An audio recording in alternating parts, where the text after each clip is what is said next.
Welcome to Afternoon Light, the podcast of the Robert Menzies Institute. In this special six-part summer series, you will hear recordings of papers delivered at the Robert Menzies Institute's conference on the Menzies Ascendency, Implementing a Liberal Agenda and Consolidating Gains 1954 to 1961. The conference was held over 2 days from the 23rd to the 24th of November 2023. In this final episode of the summer series, you will hear from Dr. Stephen Wilks on Falling Dully on His Ears, Menzies Bolte and the Travails of Australian Federalism, followed by Dr. Lyndon Megarrity on Menzies, Queensland and the 1961 election, and finally Professor Greg Melleuish on Was Menzies Lucky? Well, thank you, everyone. I must say I more than suspect that some of us may think of Robert Menzies in his prime as being largely unchallenged from within his own party. But consider this from the founder of the Australian Financial Review, Jack Horsfall, about that other eminent Victorian, Henry Edward Bolte. Menzies held no fears for him. The Labor premiers of Queensland and New South Wales marvelled at his audacity. Well, Henry Bolte is, I think, the leading Liberal of the Menzies era, apart after the eponymous Prime Minister himself. John Howard wrote that, in my experience, the affection and respect for Bolte among Victorians, especially those of a Liberal persuasion, was second only to that for Menzies. Now, I hope to write at length about Bolte and gratefully note assistance I should include from former of his MPs, Ian Smith, Alan Scanlon and Jim Taylor. Their recollections notably contradict the claim by biographer Peter Blasey that Bolte emulated a dictatorial conception of leadership practised also by Menzies. Bolte in the Victorian division of the Liberal Party sorely tested Menzies' conception of the Australian Federation by challenging uniform income taxation, the practice whereby all income tax is levied by the Commonwealth, some of which was reimbursed back to the states. Introduced by the Curtin government in 1942 as a temporary wartime measure, the details of uniform taxation can be quite eye-wateringly complex, and I refer anyone keen on those to Matthews and Jay's 1972 Federal Finance, which I must say is a more interesting book than it sounds. But in short, although a state could readily legally impose its own income tax, Curtin made the reimbursement grants back to the states conditional on their ceasing their own income taxes. This withstood a High Court challenge from 4 of the states in 1942. Menzies himself proposed something a little bit less heavy-handed in 1941, and during his post-1949 ascendancy, largely maintained Curtin's model. The economist J.J. Pincus, rather head-scratchingly, I think, called Menzies a pragmatic centralising federalist. Anyway, uniform taxation now sits alongside the engineers' case of 1920 as a major step in the centralisation of policy and fiscal power. Bolte, in wanting income tax returned to his state, was not one to be appeased by special extra grants here and there, so-called supplementary grants from the Commonwealth, or tinkerings with the formula for Commonwealth reimbursements. Nor was he unduly deterred by the political implications of resurrecting state income tax. His complaints constitute, a political ally's most strident contemporary questioning of Menzies. Yet Menzies' biographies attach little significance to dealings with Bolte, or for that matter, the other premiers. And those of Bolte cast federalism almost entirely in terms of his spectacular clashes with John Gorton.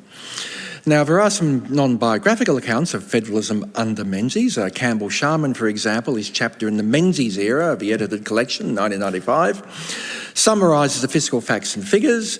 And John Roscombe, who's, I understand, noticed not here at the moment, in the 2006 Samuel Griffith Society proceedings, provided an incisive assessment by a committed federalist.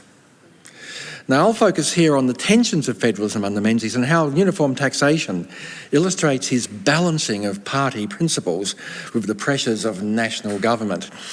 Now, Menzies' return to office in 1949 seemed to offer the likelihood of the restoration of pre-war taxation arrangements.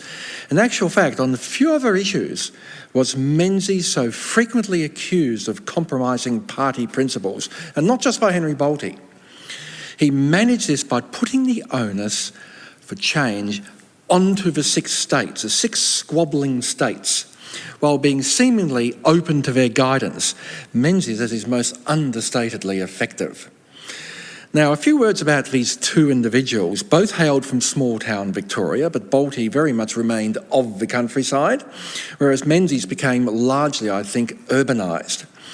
Although the avowedly poorly read Bolte does not obviously lend himself to an analysis of intellectual influences, both were educated within a similar set of cultural values.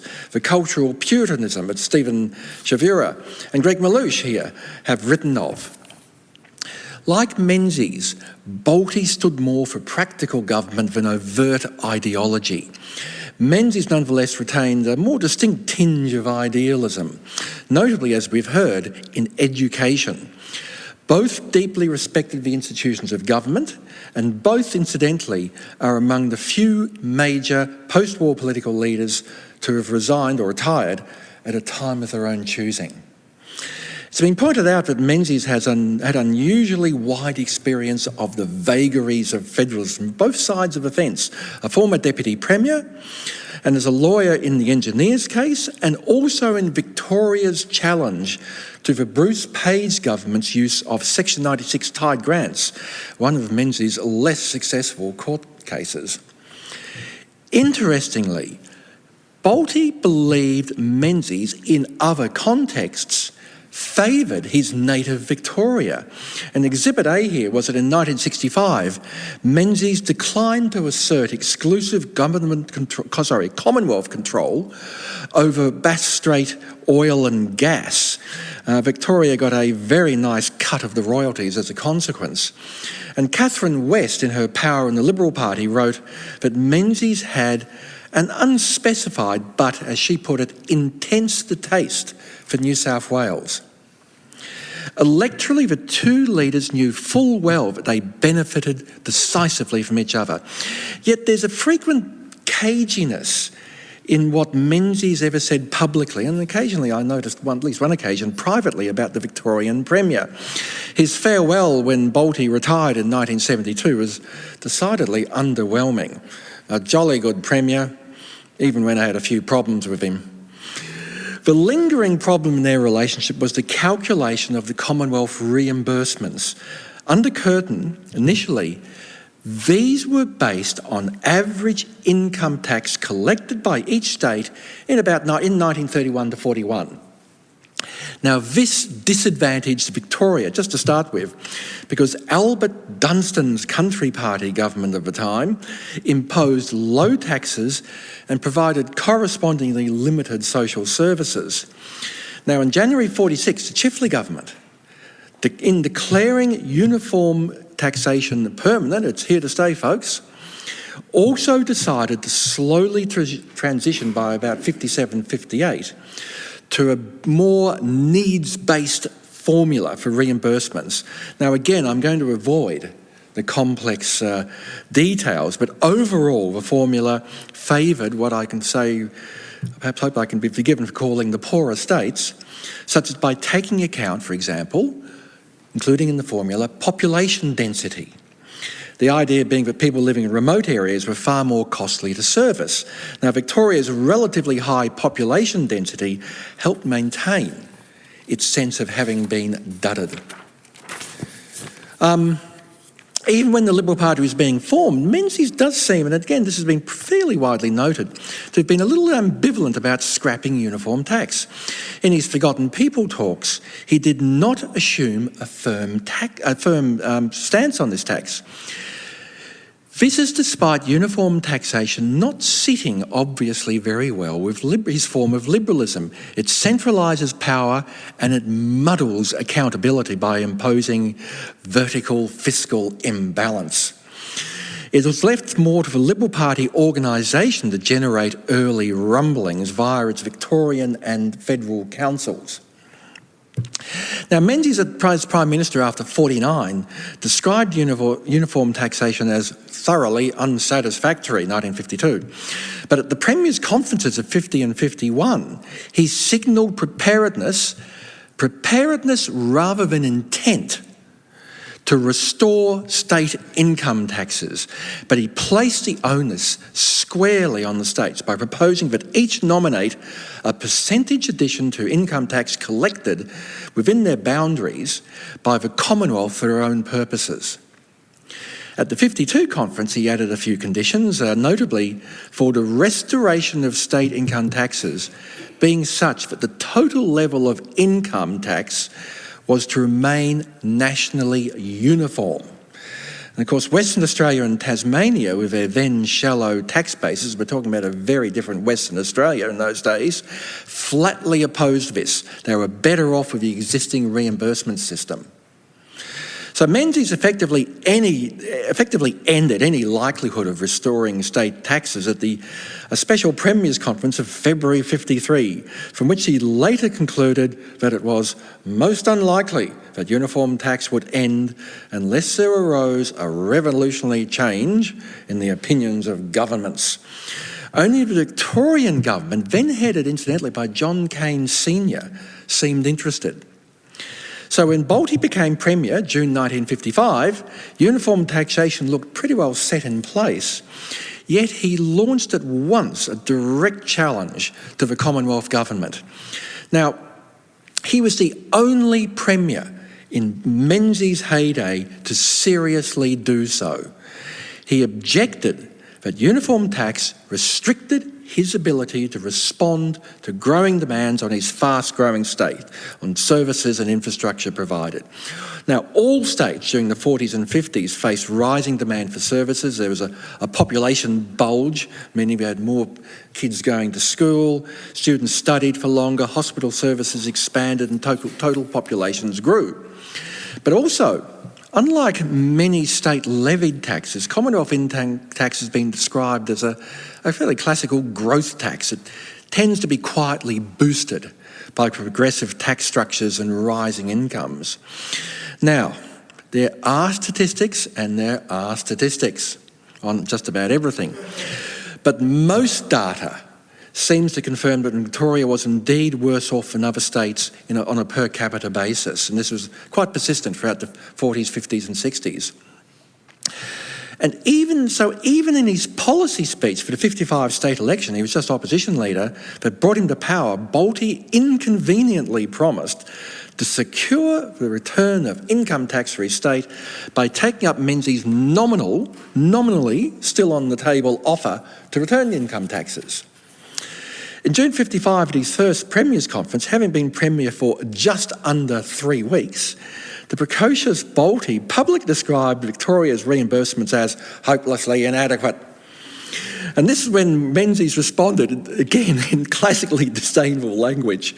Dire warnings that the state's faced ruins fell dully on my ears. It's actually a quote I figured out from Ruskin, Menzies being a poetry enthusiast, which didn't deter Bolte in the least, who formally wrote to Menzies formally accepting your kind offer on the table, nominal offer to return income taxes. Damn, what a pest.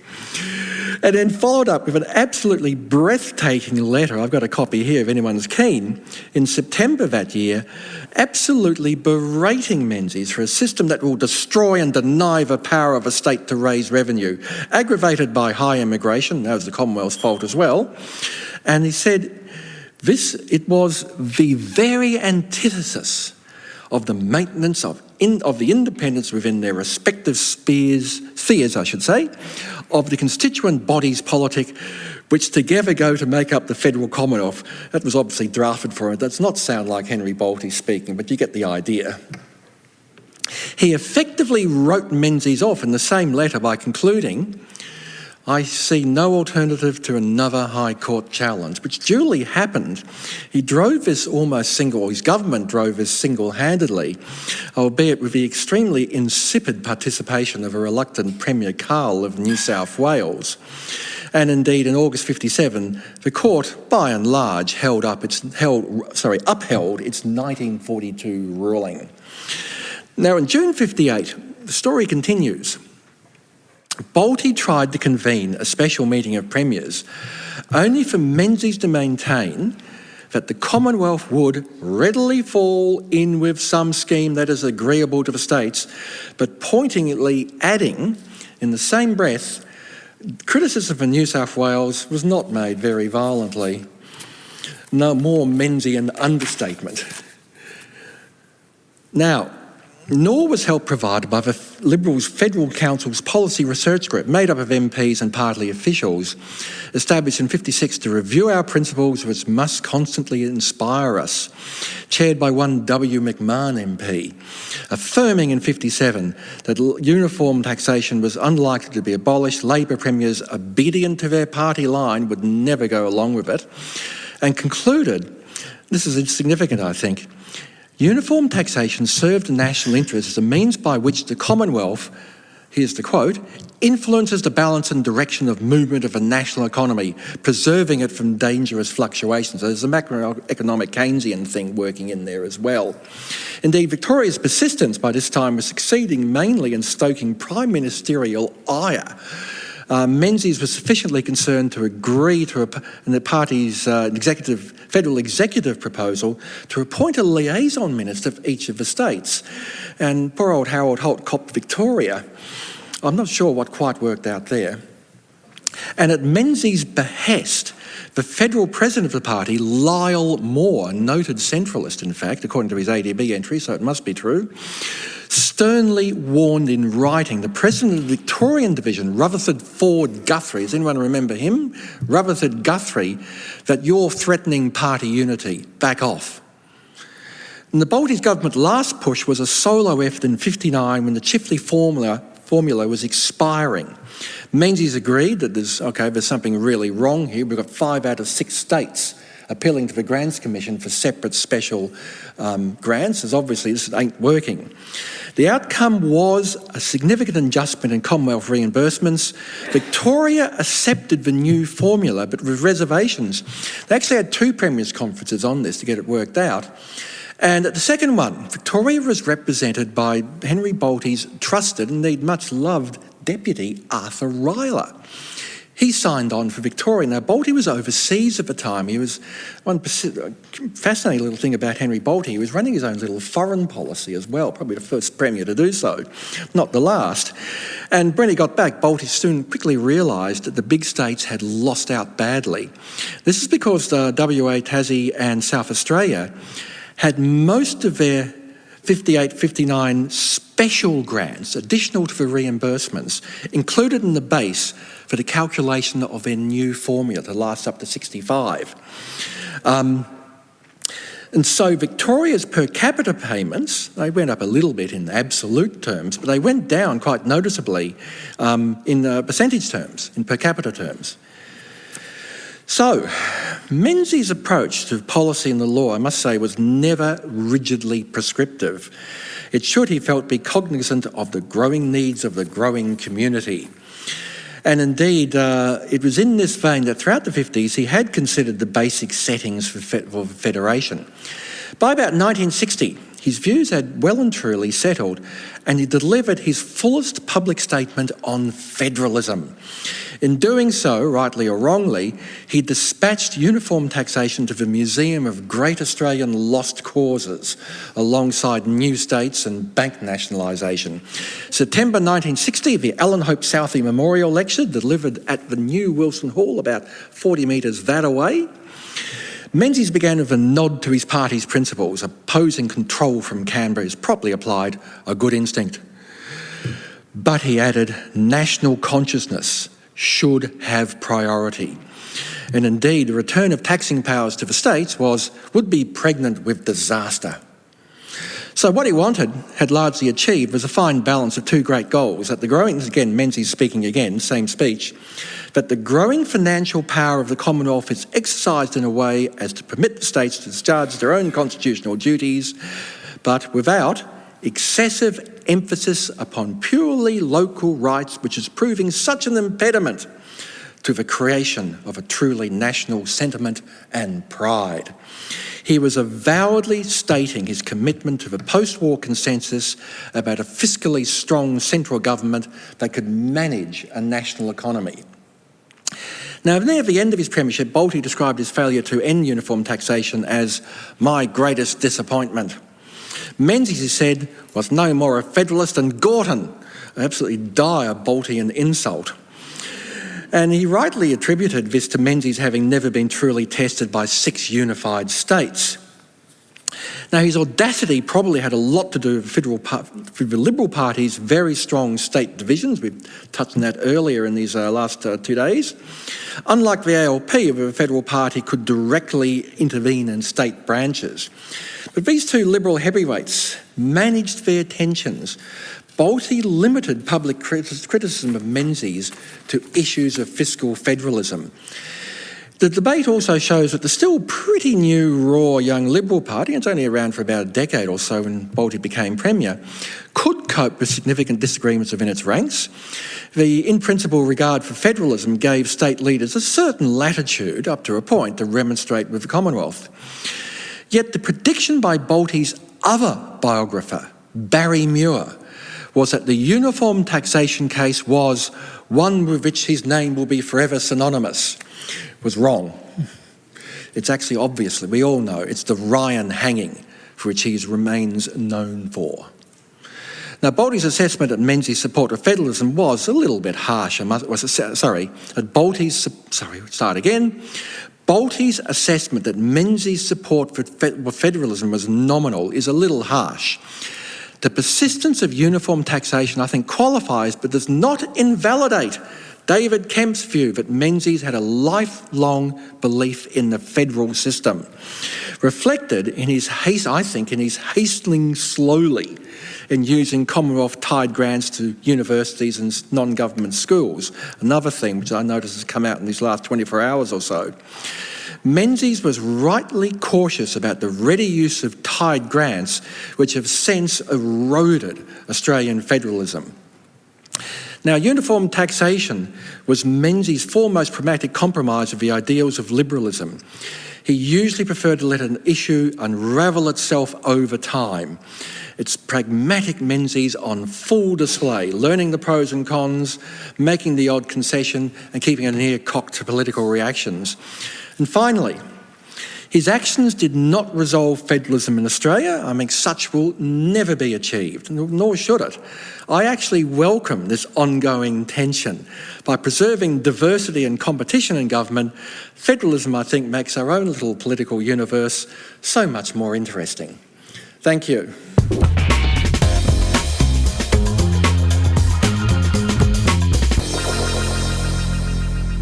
1961 was a significant year in Australian political history. Crucially, the Queensland electorate swung dramatically away from the Menzies government in the 1961 election, a swing which almost resulted in Menzies losing power. Somewhat shocked by the results, Menzies told the press that in Queensland, the electors have come to believe, and I think quite wrongly, that Queensland has had a poor deal among the states of the Commonwealth. Unquestionably, on polling day, the people of Queensland felt Queensland was a neglected state. In making this statement, the Prime Minister was acknowledging, somewhat belatedly, the political impact of his government's perceived national indifference to Queensland priorities in areas such as defence and economic development.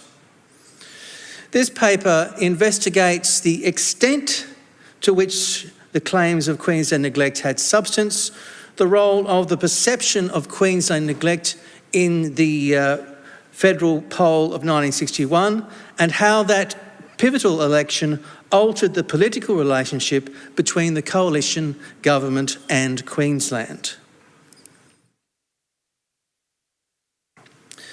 While each state and territory had their own complaints about Canberra-centric government, Queenslanders have arguably been the most vocal in expressing a sense of neglect since Federation in 1901. There are a number of reasons for this. In the first place, while many Queenslanders live in geographical proximity to the most powerful states in the Commonwealth, namely Victoria and New South Wales, Queensland remains on the edge of the national conversation except around election time. This sense of being ignored by Canberra, and for that matter Brisbane, doubles, triples and quadruples the further north you travel. Although amenities have improved remarkably since the 1970s, Queensland's sense of physical and psychological isolation from down south remains part of the political landscape.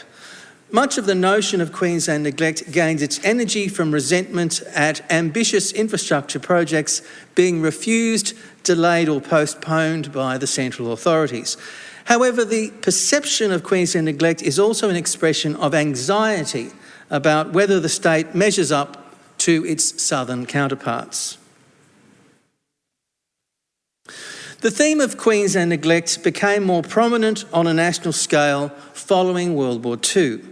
The wartime decision to make the Commonwealth the sole collector of income tax increased the financial and political power of the federal government.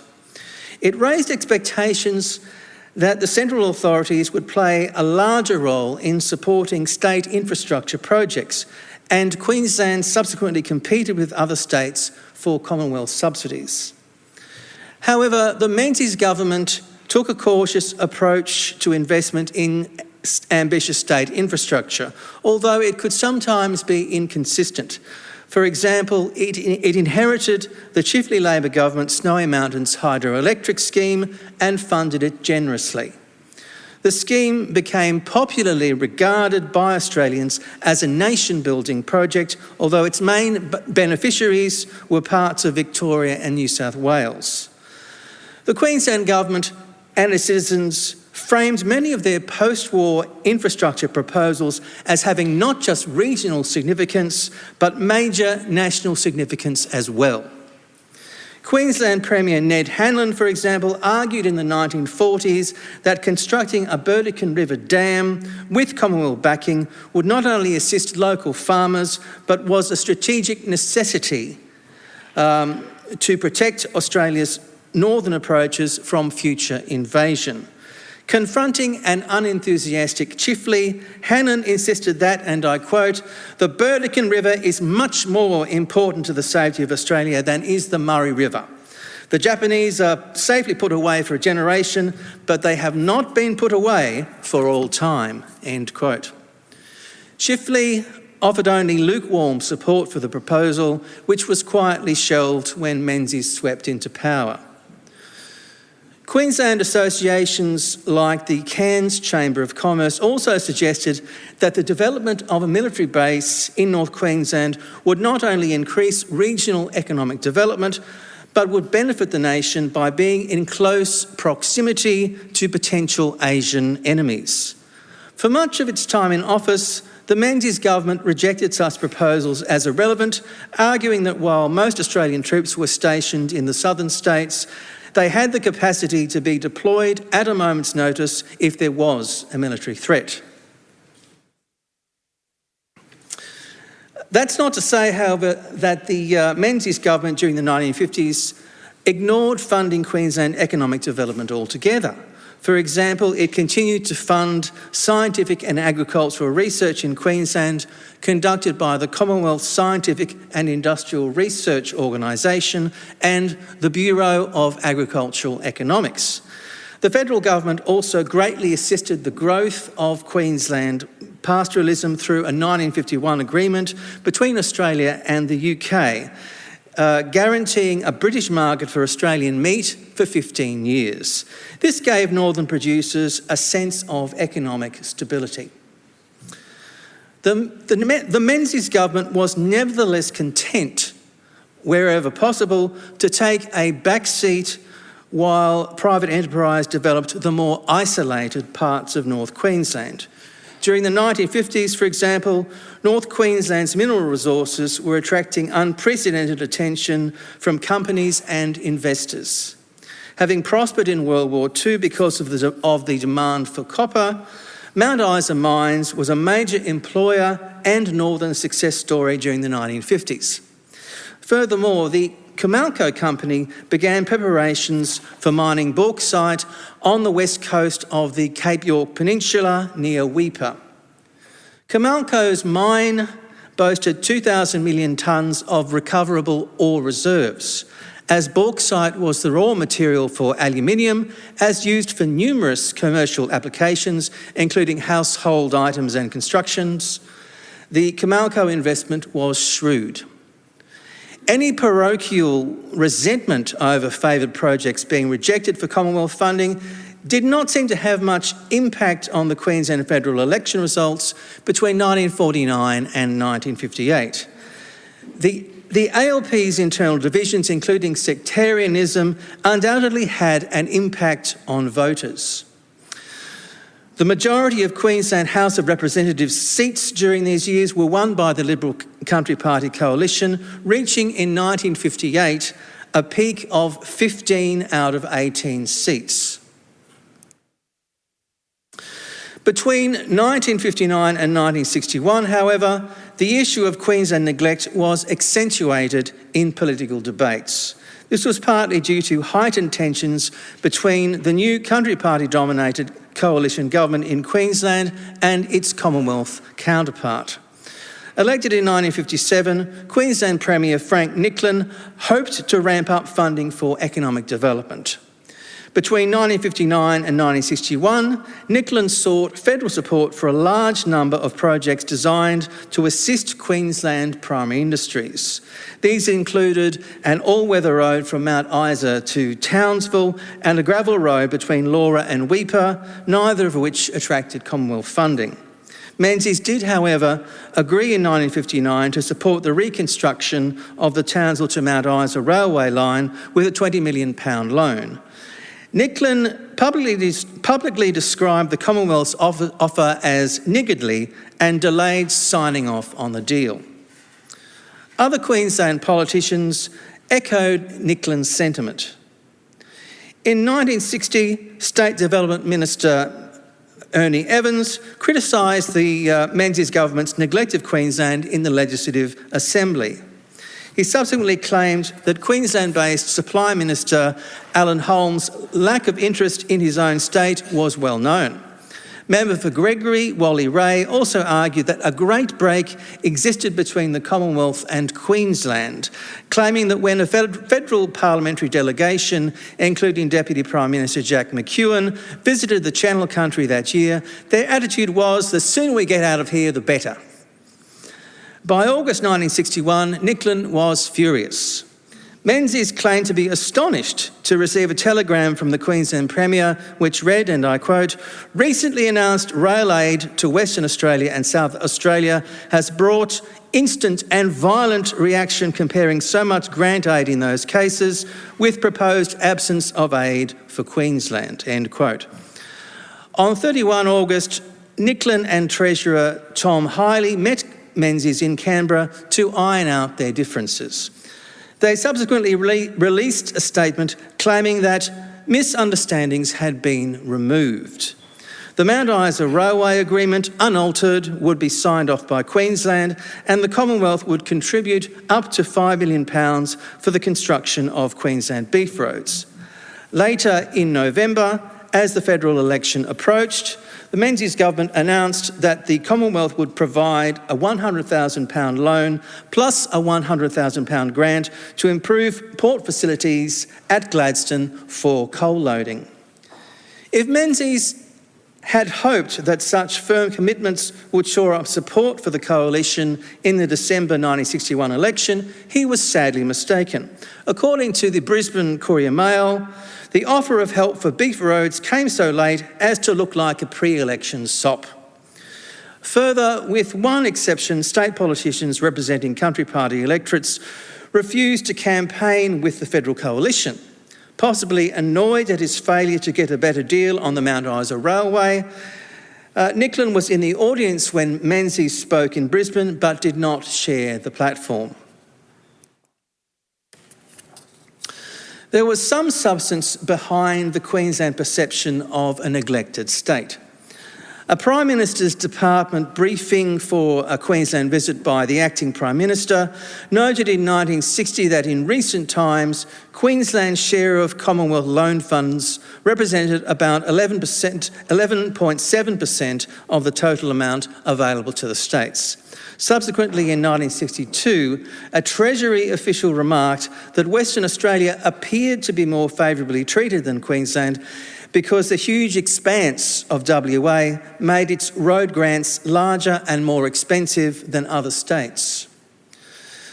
The Commonwealth's actions in November 1960 to drastically reduce inflation also impacted sharply on Queensland compared to other states. Among other measures, the Menzies government imposed tight restrictions on loans and increased sales taxes, particularly on motor vehicles.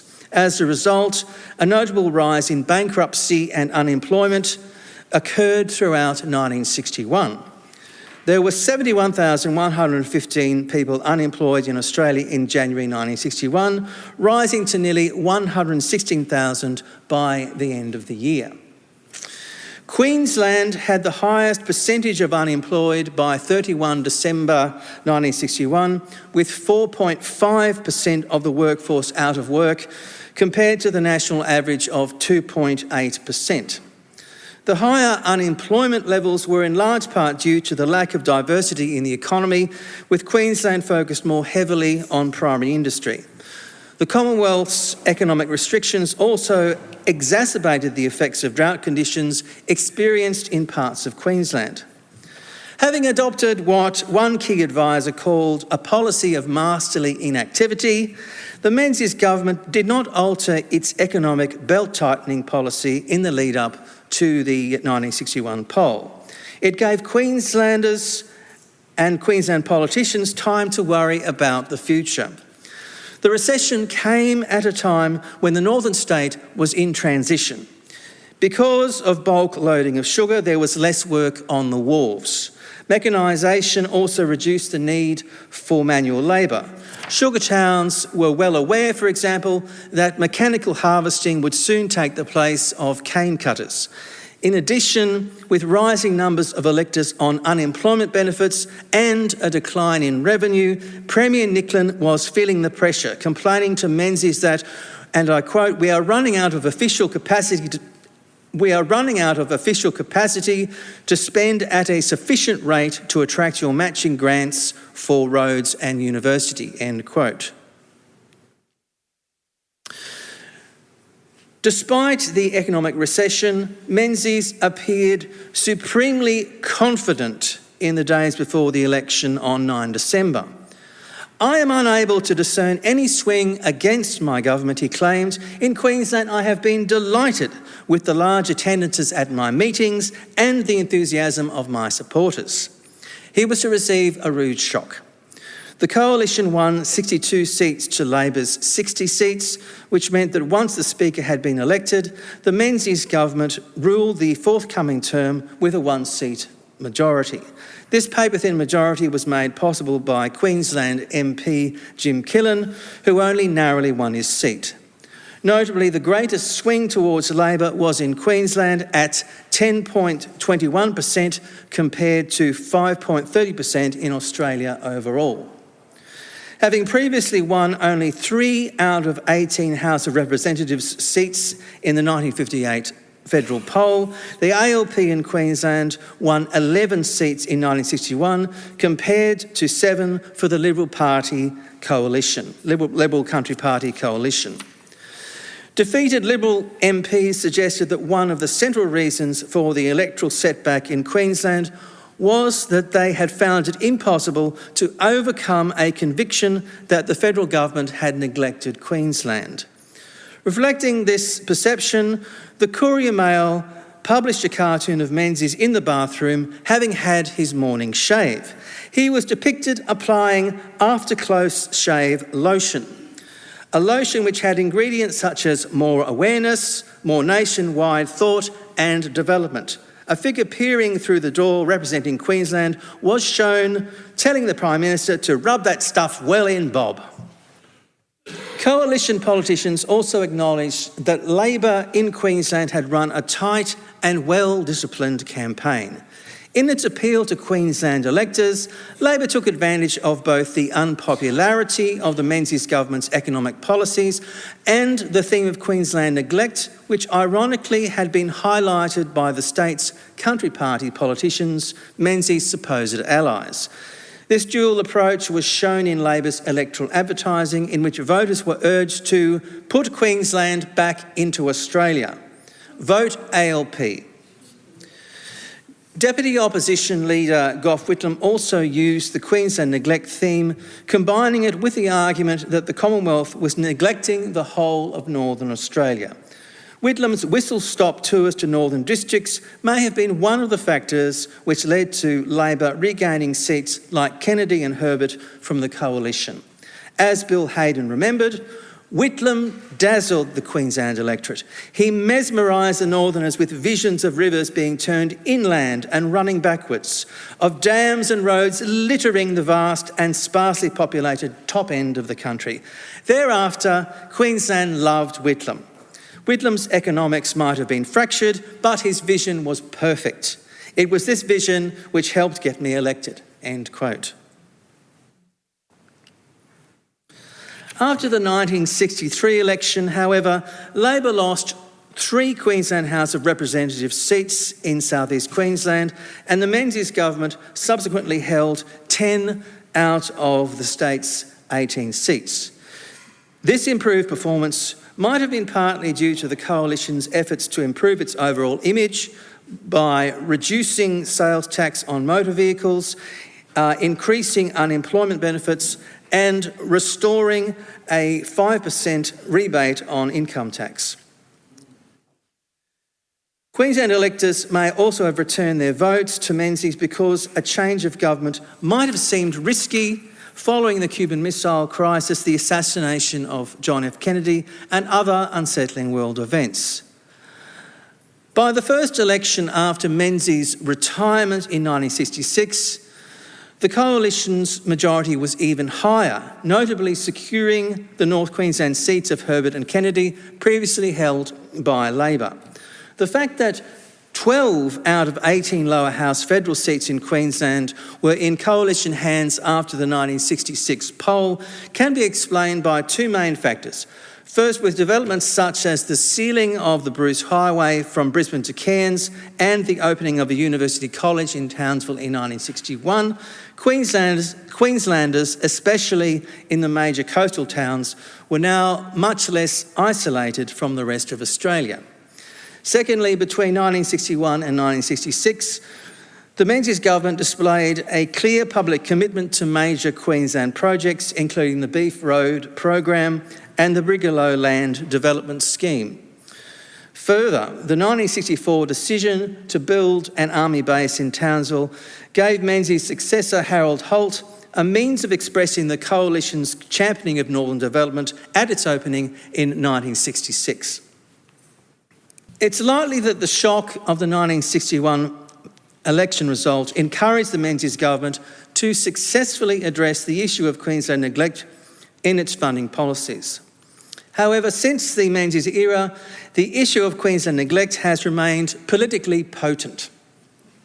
Improved transport and the internet have reduced physical isolation, but a Queensland sense of isolation from the centre remains.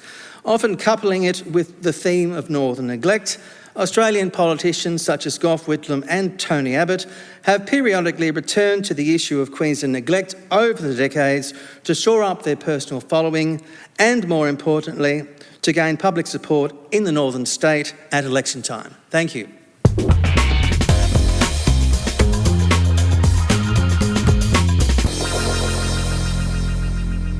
When I think of luck, I think of fortune or fortuna, which is, of course, the classic Machiavelli statement on fortune or luck. I conclude, therefore, that fortune being changeful and mankind steadfast in their ways, so long as the two are in agreement, men are successful, but unsuccessful when they fall out.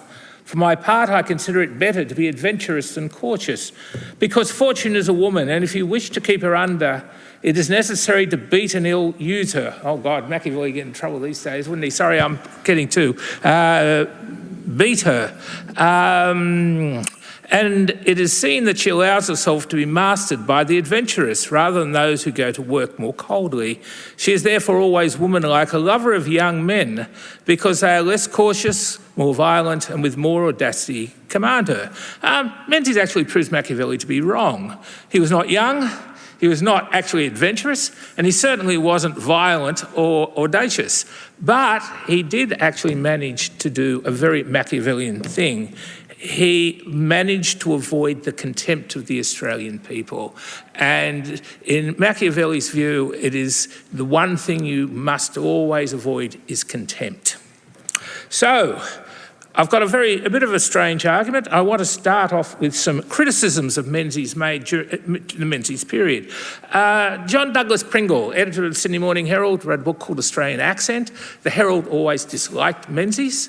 And Pringle was one of a series of English editors they had of the Herald.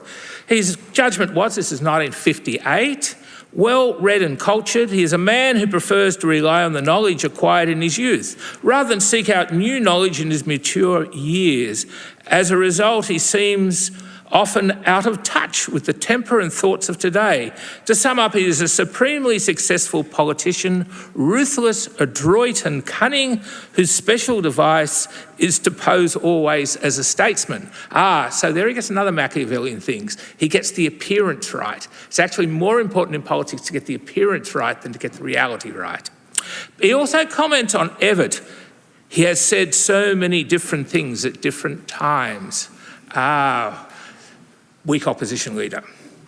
Colin Clark, writing in Australian Hopes and Fears about the same time, Mr. Menzies' governments have had an almost continuous record of failure to take the right action at the right time. And he describes Menzies as a barrister prime minister who thinks when he's won the case, he's actually done something. In other words, he's good at the words, but again, that's in Machiavellian terms, that's fine. He's good at speeches, but not necessarily good at action. And coming back to what Paul Kelly referred to at the beginning of the conference, Donald Horne, the lucky country, who actually has a lot to say about Menzies. The positive characteristics of the age, the spread of affluence, the considerable relaxation in social styles, the increase in national self-assurance, his attitude has been largely nostalgic. With policy making slowing down and sometimes stopping, the permanent heads of the government departments get on with the job of administrating departments in a way that will not cause trouble. So he's a good administrator. But this fits in, of course, with what we were saying about the incremental stuff. He is essentially arrogant, although courageous, with a scorn for most other men, perhaps all other men. He uses his power to little purpose. But Horne comes to the great conclusion, again, as with Clark and Evatt. Cornwall is even more antediluvian than Menzies. So, there wasn't much of a choice. He's seen few of the potentialities. So the implication is that Menzies is all talk and action, a man who simply administered the country without any real vision. He was a good showman while practising masterly in action. Masterly in action, I think, is a Sir Humphrey term, isn't it, from memory? Masterly in action. He was fortunate in facing two opposition leaders who were even worse than he was. This is meant as a criticism, but was it? And was his masterly in action really such a bad thing? So the criticisms that and these are not people of the left, by the way. Horne was not a man of the left at this stage. Pringle I don't think was a man of the left. Clark was sort of a Labor Party person in a funny sort of way. But they weren't hardcore lefties making comments about him. So what have I got next on my... I've probably done things, but I can never see what I did. That's all right. That's all right. Okay. So what I want to invoke is the idea of the forgotten people, who I think were more than a rhetorical advice and were certainly still around in the years 1954 to 1961. I think the forgotten people are actually a real group. I think they're actually a real group. I think my parents were the forgotten people. My father had crappy clerical jobs during the 1950s and then bought what was known as a mixed business in 1961.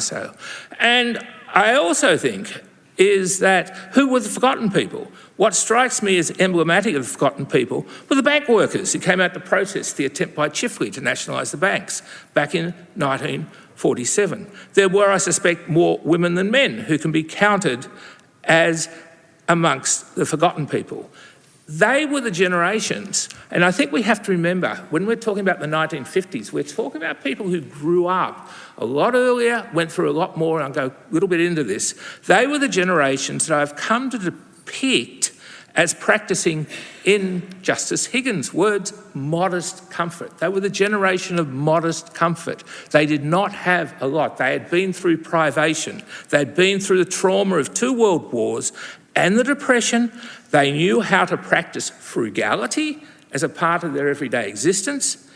And this was a society and culture that was very different to our own, very different to our own. So, credit was very limited.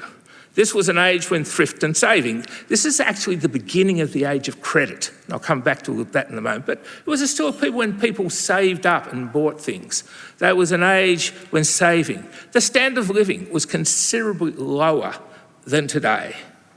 The range of foods was quite limited. There was no fast foods. Remember, Kentucky Fried Chicken was the first fast food outlet in Australia. It didn't happen until 1968. So what was there? It was the age of puddings and sponge cakes. You could get Geoffrey Blaney on to see much better than this on me. There were basically very little in the way of supermarkets. It was interesting talking about the building of the mall in Canberra in the early 1960s. Well, you know, malls are a 1960s things, totally different shopping habits. In many states, not most, some states there was still 6 o'clock closing of hotels, particularly Victoria and South Australia, of course, which were the wowser states. But in New South Wales, they got rid of this in 1955. You could, at the end of the age of the 6 o'clock squill, 1955, right in the middle of everything. Sabbatarianism was in force. People forget the age of Sabbatarianism. One of the things I came across, apparently at the 1959 Billy Graham crusade, they couldn't sell the songbooks for the Crusades on a Sunday because it was illegal to sell the books, because book selling was illegally to sell on a Sunday. And of course, with the great age that when you travelled on a Sunday, you could only buy a drink if you were a bona fide traveller. You could not buy a drink anywhere else. Shops were closed, everything.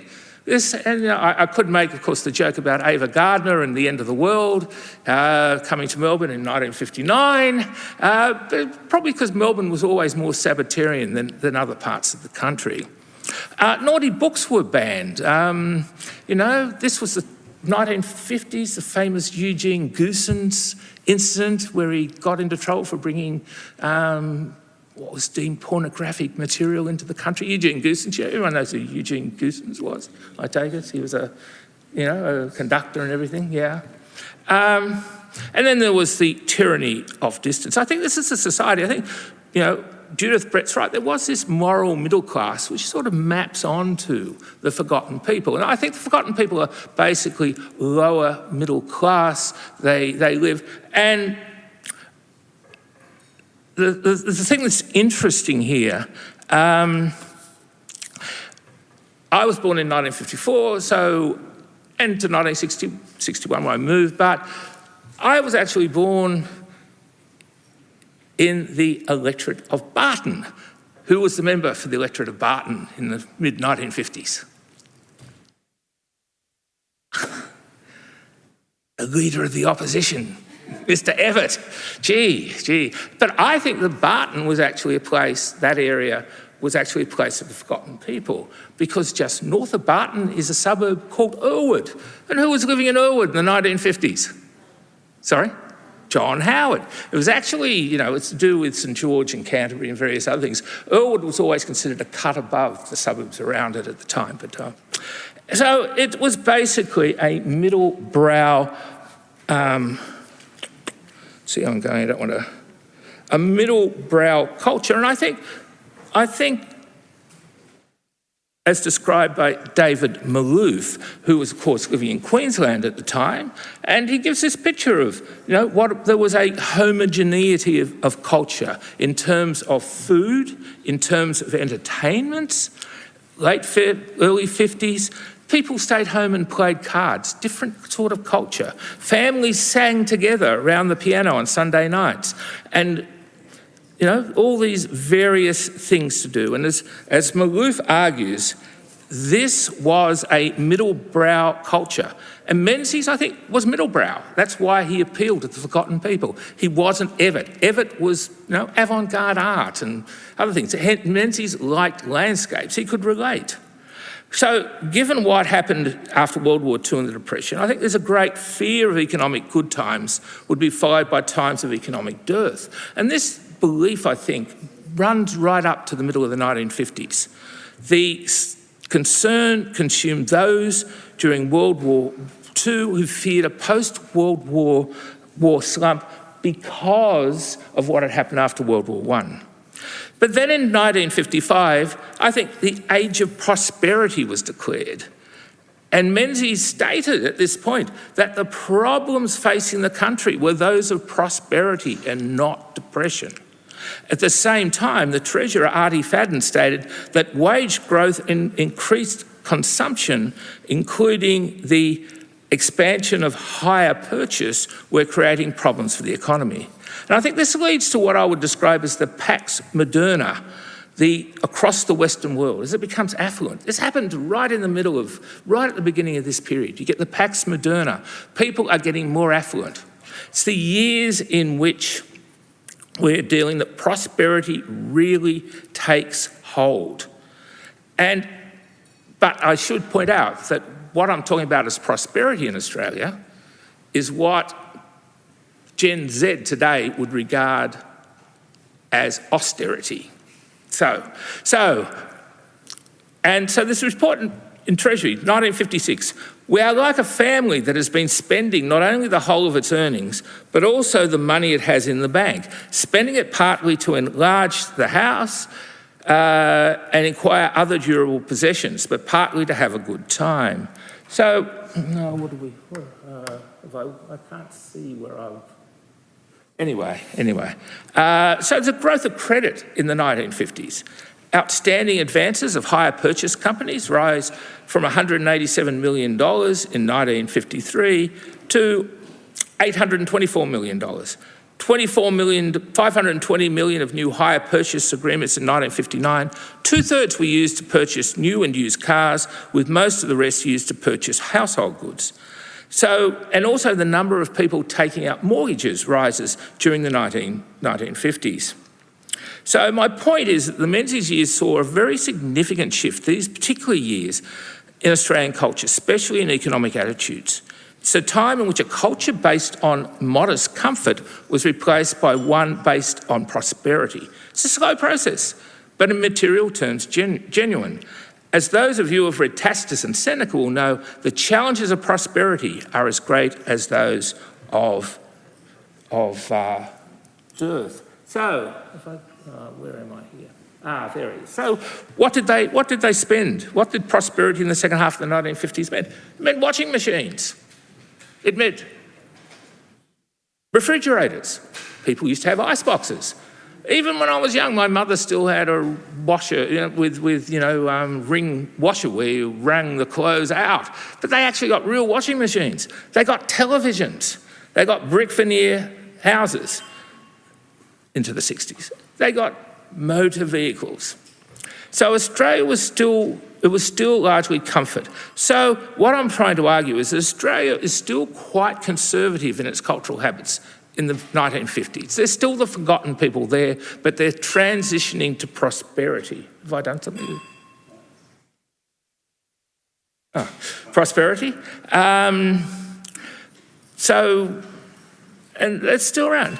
And it's one of the great facts of the late 1950s. What was the great event of 1959? What event actually had, it's claimed, up to 30% of Australians go there? The Billy Graham Crusade. Never appears in the history books, of course, because they're not interested in it. So the moral sort of thing is still there. It matches the royal visit. So in the period 1954 to 61, the age of prosperity, or Pax Moderna, begins, but the Australian people are still living in a age of modest comfort, having gone through 2 wars and a depression. They were moving down the road to a consumer society, but still wary of that world and what it had to offer. Menzies was the ideal leader for those circumstances, I think. Reliable, reassuring, he instinctively developed a political style appropriate for the times in which he lived. He was criticised by the economic profession because he did not seek to engage in economic planning, preferring to rely on Treasury and its advice. That he was masterfully inactive is not a criticism. I think it suited the time. Why wouldn't one keep the best aspects of the regime that he supplanted, along with the best public servants available? In this period in particular, he was the Prime Minister for the forgotten people. There was no real pressure to engage in reconstruction, which was yesterday's dream. Social engineering, that was very 1940s. The Australian people rejected social engineering when they only took on the social welfare part of the 1946. That disabled a lot of the possibilities for social engineering. The 1949 election confirmed that. So I agree with David, the Australian people are actually naturally liberal. They're not naturally Labor in that respect. They did not want vast social engineering. And Reconstruction was a flop. So, and as Whitlam proved a decade later, to be a Prime Minister who wanted to reintroduce Reconstruction in a way, that's no great thing. So that leads to 1961 and the so-called credit squeeze. It was, in fact, I think, it's interesting it's called credit squeeze when, as I understand, it's actually the first recession of Pax Moderna. It's the first contemporary recession brought on by overheating the economy, stimulated by growing consumption based on the extension of credit. It proved to be almost terminal for Menzies' government. Perhaps here Menzies did have some luck, but it was luck that came out of his capacity to master fortune and to avoid contempt. That's it for this week's episode of Afternoon Light, the podcast of the Robert Menzies Institute. Please make sure to subscribe and catch up on our latest online content on our website or on Twitter, LinkedIn or Facebook.